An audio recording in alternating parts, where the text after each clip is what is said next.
there's now been a house sold as an NFT. Yep. Explain that to people. Yeah, down in Tampa. So that was the first time that we've seen that. And this is kind of cool because with the NFTs, you have this digital asset, but you can also attach some sort of physical good to it, whether it be a house or a car title. It represents something, essentially.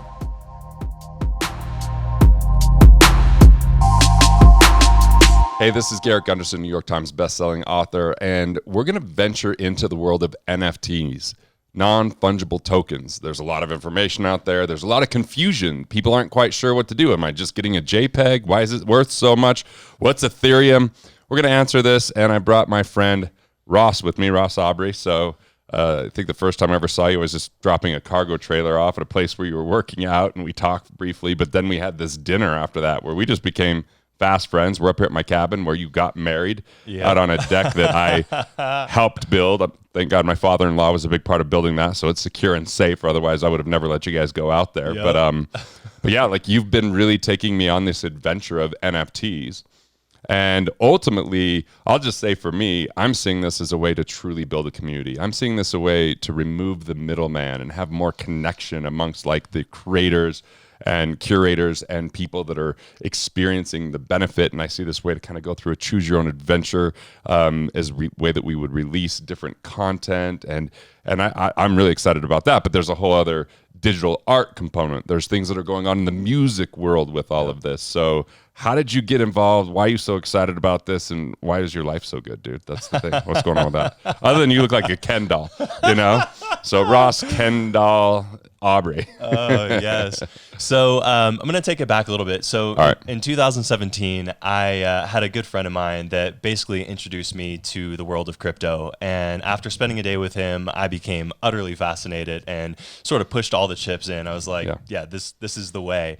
Then and before that, you were, of course, a fitness person by looking at you. You know, looks like you stepped out of Instagram to do this today. So we appreciate that. Thank you. So over the years, I've been fully immersed in this space. And in early 2021, I saw someone who I'd been following for a long time, and a lot of your viewers might know of, Gary Vaynerchuk, was going to be releasing his first NFT project. And you just got back from VCon. Yep, just got back from VCon. I sat out thanks to COVID. Sat right here while you were there, as a matter of fact. Wrote a book. That's right. So I was like, man, this is interesting for him to really be pushing all the chips in and going, hey, this is the next 30, 40, 50 years of my life. I became very curious. And so I spent from May when he minted his first project, which is VFriend Series 1. And when you say minted a project, I'm just going to ask for vernacular here for the lay person, including myself. I'm still learning, man. Yeah, absolutely. So when you mint an NFT, that's essentially you taking ownership of an NFT for the first time. And we'll talk about the technical aspects of that later on. So basically, he released this project, and I was like, I want to study this. I want to understand this. And so I took the next 6 months to watch what was happening with his project, to watch what was happening with NFTs at large. And in October, I looked at my wife and I was like, hey, I want to go all in with this. And I just explained it to the best of my ability. And from there, we made our first NFT purchase. And it's been a wild And that's giving ride. you access to like events and community and For sure. content. So yes, you have this image, but you also have like a pass into this whole other ecoverse. Absolutely. And so staying on VFriends, I think this is a great example. Everyone that has a VFriend Series 1 NFT gets 3 years access to VCon, which we just got back from. Which I just got to hear about instead of go to. Yes, you got to receive the text updates. Yes. Yeah. And then with that particular project, there's also a lot of other access that you can gain depending on which NFT you have. So that's one example. And then there's another really popular example that we're pretty heavily involved in, and that's the Bored Ape Yacht Club. So with that, last year they had their inaugural event, which was called Ape Fest. We've got the second one coming up here in June of 2022. And it's really an incredible community. It's you and I have talked about Discord. Discord is sort of where everything goes down in NFT land. So that's an app that people can download, and we're going to help people navigate what that is, why there's a lot of fraud on there, and how to avoid the fraud, and how it's also a tool for connection and how you've bought and sold NFTs on there. Yep. Met people, then you meet them in person recently, and Yep. he says it's just built like community and connection in a way that you've never seen before, which this is what excites me. This is, Yes. and I'm just looking forward to build it with the community and learn as I go along. I mean, Yep. I've been in finance for a quarter of a century, always been railing against the institutions like banks and Wall Street and people just blindly handing their money over, not knowing what's going on. Yep. And I think that what we're seeing is the part of the reason this other side is so popular is because people are like, I want to be part of something. I don't want to just have something done to me. Yes. Right? Absolutely. And I think as I was listening to you talk, I'm reminded of some conversations we've had about Steve Aoki's project, the Aokiverse, and it's been so wild. An artist we both love. Yes, very much so. And to see, And you told me a year and a half ago, you're like, dude, I could see making music with Steve and traveling around with him. And what are you doing right now? Making a song with Steve, and just Yep. we're with him at the Armory and Yep. at the Omnia. So I mean, it was really cool that you just proclaimed this, declared this, and it starts to happen. Pretty amazing. Yeah, absolutely. So when I think about projects like that, and I think about you, I'm like, man, this is a no-brainer. This is an absolute no-brainer to move forward to, create a project like this where you can have that type of connection with your community, and yeah. Well, and so part of what we're going to do here is walk people through several videos to help them understand how do you set up a MetaMask and what is MetaMask, and Yep. What is OpenSea, and how you might purchase an NFT from there, and continue to hopefully make it simpler to understand what an NFT is. Yes. I mean, for example, there's now been a house sold as an NFT. Yep. Explain that to people. Yeah, down in Tampa. So that was the first time that we've seen that. And this is kind of cool because with the NFTs, you have this digital asset, but you can also attach some sort of physical good to it, whether it be a house or a car title. It represents something, essentially. Exactly. And so what's interesting about this is now we can see on the blockchain, for example, all of the repairs or all of the upgrades that have happened to this house. And the blockchain is basically this open database, which Yep. is, part of what a lot of people are referring to as Web 3.0. Yep. And so all of a sudden, instead of having a closed database and closed transactions, you may not know everything about that transaction or who was behind it, but you could see the transaction happen and verify that on the block. Exactly. So it's a way to have even a higher degree of integrity and transparency, although we've had government officials like Janet Yellen say that, Bitcoin is the dark money out there. I'm like, I always thought that was the US dollar. Yep. But yeah, so there's a lot of stories, there's a lot of things happening. It's very early, even though you say sometimes you felt like you came to the game late. It's still really early, and it feels like what we're going through right now is kind of the end of 1999 with the internet. For sure. Right? We're seeing some shakeup. We're seeing some things that didn't work and are going away, but we're also seeing the rise of some things that are really integral to how I think business will be done and how people connect. Absolutely. Yeah, I completely agree with that. I think that there's a lot of things that certainly are falling away rapidly, but we are seeing things like the projects we just talked about that are very much here to stay and just getting started. And I think that this time that we're living in is one of the most beautiful times to be building and creating something that's really, really special to connect with one another on a deeper and deeper level. So, yeah, I mean, this is an exciting time, but this is how I see it. I've never been one to really buy and hold and speculate. Now, I kind of did early on in my life, and it got me into trouble buying real estate that I didn't know all that much about because everyone was making money in real estate. But then all of a sudden, when those markets change and the economies change, if you're not really good at doing something like a seller financing or some type of auction or fractionalizing the ownership of it or finding a way to make it more valuable than just, hey, I bought it, I'm waiting for it to go up in value and I'm selling it to someone else.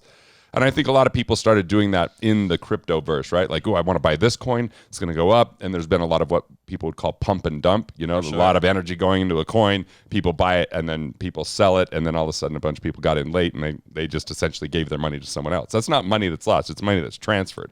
Sure. And so in the gold rush back in 1847, there was this guy that owned a local newspaper. He sold it, and then he bought picks and shovels and compasses and all the tools for the gold rush. And 11 out of 12 people in the gold rush didn't actually find gold. Yep. And it was dangerous and a lot of people died, but the guy that became the richest man in San Francisco was that guy that sold the picks and the shovels and the compasses and the tools. And so what I'm looking at is why Ethereum and why NFTs is because of the utility of it, because this is a way that I could take what I've created, and I'm now entering this world of being a comedian that actually has a little bit of education tint, right? Or an author that's using comedy in the books that I'm now writing, and not all of them are that way, but I'm like, I could use this NFT world, or be part of is the better way to say it, to reach people and to give them more direct access and build it along the way and get the feedback and see the value and watch people grow and grow together. And as I grow in this career, have other people benefit from that, because when you bought this VCon, or when you bought VFriends, Yep. what was it worth then versus what is it worth now? So VFriends is kind of interesting. When we bought our first one, we actually bought it for 8 Ethereum, and we actually bought and flipped a bunch in the process of. So you made a bunch of money along the way. And we saw a pretty rapid and big rise all the way up to nearly 18 Ethereum as the floor price. And just so the viewers understand, So around $2,000 today per Ethereum. Yes, yeah. And when I'm saying, But by the time this comes out, it could be a whole different number. Could be a whole different number, for sure. Absolutely. But I love that you quote things in Ethereum. Like, you're not quoting them in dollars. And I kind of feel like that's like someone that's trying to learn a second language and they're translating everything through their primary language. Yep. And then one day they start dreaming in the other language and they don't have to translate it anymore. Yep. And that's what I see really starting to grab hold and is very exciting. Is because it's not all about like, oh, I've got Bitcoin so I could transfer it to dollars. Yep. I mean, we're watching with inflation and Federal Reserve policy and everything. People are losing a lot of trust in the monetary system, which it was 2008 that gave the rise to this in the first place, when we watched economic meltdowns with big institutions and banks. So yes, absolutely. So back to the question at hand, like, you've done okay. And what's VFriends at today? Yeah. So, well, do you know? I do. VFriends, it's dropped back down again. And this is something to expect with, NFTs. But you're looking at the benefits of the community, not so much but I mean, if you think about it, like back in the day, if you bought a membership to something, yep, you use that membership, and when you were done using that membership, no matter what you paid for it, it's not like it was transferable. Totally. So, but now all of a sudden we have a way to transfer that value. Absolutely. And just kind of circling back to the VFriends, when you think back to when they were minting back in May of 2021, some of them were selling for less than 1 ETH. So those people ended up getting all the way up to 18 ETH as like just the most basic one that you can get. So 18 times return. Totally. And Gary's basically adding value to that community all the time, and surprise and delight and ideas and growing it. There's interest in him having it appreciate almost like it's a stock. Yeah, so, and a few things on that. So first of all, if you held a Series 1, you got to get a free Series 2, so another NFT, plus you get these NFTs, which are the VCon tickets themselves. All these things can be resold. Those are all each an image that represents something in the world. Exactly. And just to give a little bit of like context, when I got one of the VCon tickets at the beginning, I was able to sell it for 4 ETH profit. And then I bought back in at like half an ETH. So like, there's great opportunities like that too. If you're looking, it's a very inefficient market that's moving all the time. Because of everything that's going on with this being such a new frontier, what's working, what's not working, the speculation of what people think is going to happen versus what actually happens with development. So in that way, it's not all that different from other markets. Where it is a bit different is it's a lot more volatile, because of the newness and because of, there is definitely, one of the things we're going to talk about in the videos, a ton of scams. Absolutely. It's insane. The amount of scams and the quality of the scams are unbelievable. Like, if someone can do a scam that quality, why can't they just take that energy and do something good? Valuable. I'm like, totally. if you could do something that great, right? Absolutely. So in this video, like, what are the basics you want someone to know just generally? Like, what is the NFT? Why are you so excited about it? What level of engagement are you in? And then what are the things to look forward to that we're going to be helping them understand? Like everything from MetaMask or a Coinbase account, or going to something called OpenSea where they can actually buy their first NFT. Yes, absolutely. So the things that I think are most important that we're going to walk everyone through first would be setting up a MetaMask wallet, and we can do that in less than 10 minutes. It's a pretty easy process. However, there are a few things that you want to make sure that you do right so that you don't get your stuff stolen. After that, teaching how to set up a Coinbase account. Third, teaching how to buy Ethereum on Coinbase and then actually transferring it over to your MetaMask wallet. Fourth, we'll show them how to use that MetaMask wallet to purchase their first NFT on OpenSea, which is the world's currently largest secondary market for purchases. And then lastly, and I think this is super important, is how to protect those assets on a hardware wallet versus a MetaMask wallet, which is what we'd call a hot wallet. So someone that's never done an NFT still couldn't explain what the hell an NFT is. Give them the public service announcement on why they should consider it, why it might be of interest to them. Yeah, absolutely. So I think boiling it down to the simplest form is that it's a way to prove ownership of a digital asset. And it's back to the conversation you had earlier about the blockchain, where this is a public ledger. Everyone can see exactly what's going on, and there's no middleman that can, fudge anything up. And it's completely transparent. So Ethereum is this kind of network that everything seems to be built on. Explain Ethereum and then explain gas prices. Yeah, so this is a great one. So Ethereum is currently the largest blockchain as far as NFTs are concerned. And I think something like 90% of all DeFi projects, decentralized finance projects, are built on the Ethereum blockchain. And decentralized finance is like, we're not in, regular central banking system or Wall Street or the system that there was before. It's decentralized, because centralized is there's like a clearinghouse where things go through and you don't know what's going on in that centralized system, and it's run by centralized bankers that are private individuals, and it's called the Federal Reserve, but it's not federal nor reserve. So DeFi is saying, hey, let's see if we could take the power back a little bit. Absolutely. And then answering the second part of the question about gas prices, yes, sometimes on Ethereum, gas prices can be a little bit because a lot insane. of transactions are happening, and then it slows the whole system down because there's only so many transactions per block. Exactly. Right? And then that fills up, so all of a sudden gas prices go up because of demand. It's just supply and demand at that point, which is how you want to do the transaction. And so sometimes doing a transaction, like you might buy an NFT and you decide to sell that NFT, might be a higher price on the sell of that transaction. Yeah, absolutely. And so there's some interesting solutions. Without getting too far into the weeds, there are some interesting solutions that are known as layer 2 solutions on top of Ethereum, and those make it I could just see the geek in you coming out, man. You're like, oh, this is just a layer 2 solution. I'm going to be learning with everybody else along the way here, But one thing I know is it's time for disruption in the system. And, shameless plug here. I have a book, Disrupting Sacred Cows. I just gave you the first paperback copy. We got a signed copy. Yeah, and there's a hardcover and a paperback version. And actually, chapter 13 is about cryptocurrency, written with my business partner, Corey Wirt. When I say with, he did the majority of the writing of it, let's be honest, on that chapter. But I wrote the other chapters, and it's the sequel to Killing Sacred Cows, which came out August of 2008. Right at the precipice of this entire movement happening with this new currency. And so I'm writing this sequel because we have a completely different world. And how do those things still completely relate, and what in this new economy matters? So that might be a book that helps, especially people that are in the crypto world, because sometimes they don't have viable financial models for themselves. Totally. In personal finance. They get really excited to geek out on this stuff. But I'm here to say, let me help you create some sustainability and stability, and know that you have investor DNA, which might be completely in this area. And most financial advisors don't believe in investor DNA. They believe in transactional investing, which is what they're going to get paid on. Absolutely. But I'm here to say, I don't hold any licenses anymore. I write books. I'm here to help edutain. That's nerdy to say. I almost threw up my mouth. But educate and entertain. I saw that. Yeah, it was bad. I mean, it was cheesy. Hopefully I'll have better jokes in the future. But we're gonna be showing people how to set up accounts and do all these kind of things. So I really appreciate the relationship and the friendship and what you've been teaching me and my kids and my wife. And so here to say that my 14 and 17-year-old have learned a lot about this. The 17-year-old grasped it fairly easy, probably easier than we all did.